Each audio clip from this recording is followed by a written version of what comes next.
Paham misiragam kumruk sedang sadia tak keberali bukan muluk kesilo ha janaga pila muluk hemele ukil gogoi bi muluk missing agam pasin jetila duda okom amaso laga pasin du andolone motila duda se video se muluk katila dula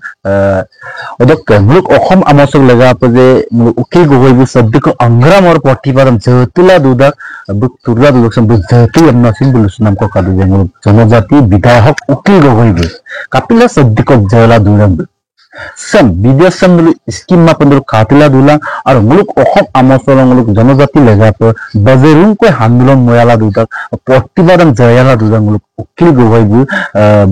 ebar nirdoliya pasin bu jail de dungela MLA jikika se video sam okhom na bu lutakji se video sam dulu skimo ma pendul kali toka Kalau kamu anu pun jadi hadmula like comment share subscribe pernah nengok YouTube channel mitkan semua কথাটো একদম ভালকে মন দিয়ক দেই সঁচাকে প্ৰত্যেকজন শিক্ষিত অসমীয়াই প্ৰত্যেকজন সচেতন অসমীয়াই প্ৰত্যেকজন জনা শুনা অসমীয়াই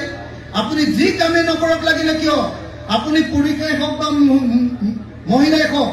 আপুনি মিচিং মানুহে হওক বা আপুনি আহোম মানুহে হওক আপুনি কলিতা মানুহে হওক বা আপুনি চুতীয়া মানুহে হওক প্ৰত্যেকজন মানুহে এটা কথা শুনি লওক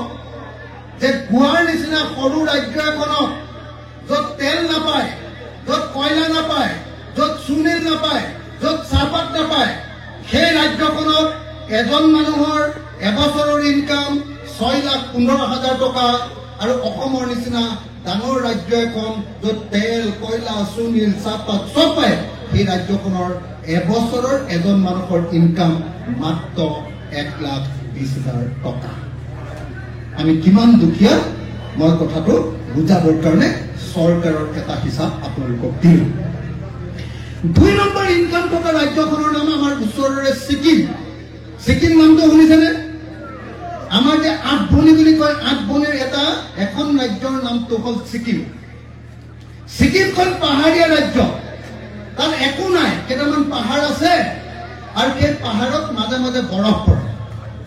মানুহবিলাকে সেই পাহাৰটো চাবলৈ যায় সিকিমত আপোনালোক কোনোবা ঘৰ পাইছে নেকি সিকিমলৈ পাইছে সিকিমলৈ মানুহ ফুৰিবলৈ যোৱাৰ পাছত টুৰিজিম হোৱাৰ পাছত সিকিমৰ এজন মানুহৰ এবছৰীয়া আয় 5,65,000 টকা 5,65,000 টকা আৰু অসমৰ এজন মানুহৰ আয় 1,20,000 টকা আমি কিমান দুখীয়া আপোনালোকে জানিব হয়নে অথচ আমাক বিজেপি সরকারে কই আছে অথচ আমাক হিমন্ত বিশ্ব শর্মা সরকারে কই আছে যে অসমক আমি ভাৰতবৰ্ষৰ 1 নম্বৰ ৰাজ্যত পৰিণত কৰিম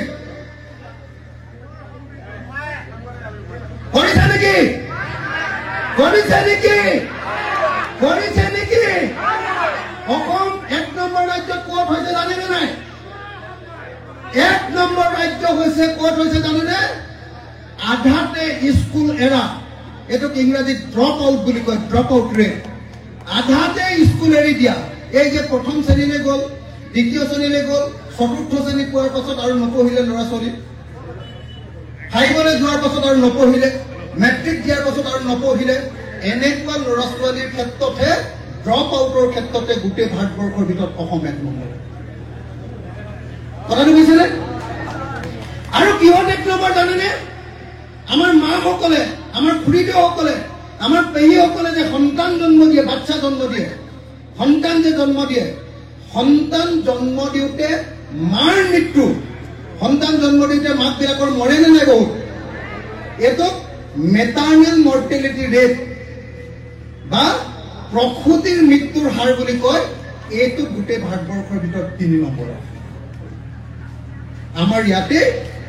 সন্তান জন্ম দিওতে আটাইতকৈ বেছি মাতৃ মৰে 3 নম্বৰৰ ভিতৰত মৰে কেলে আমাৰ ইয়াত ভালকে চিকিৎসালয়ৰ সুবিধা নাই আমাৰ ইয়াত সন্তান জন্ম হওঁতে বাচ্চা যেতিয়া জন্ম হয় কেঁচুৱা যেতিয়া জন্ম হয় 7 নম্বৰ আটাইতকৈ বেছি কেঁচুৱাৰ মৃত্যু হয় অসমত কেলে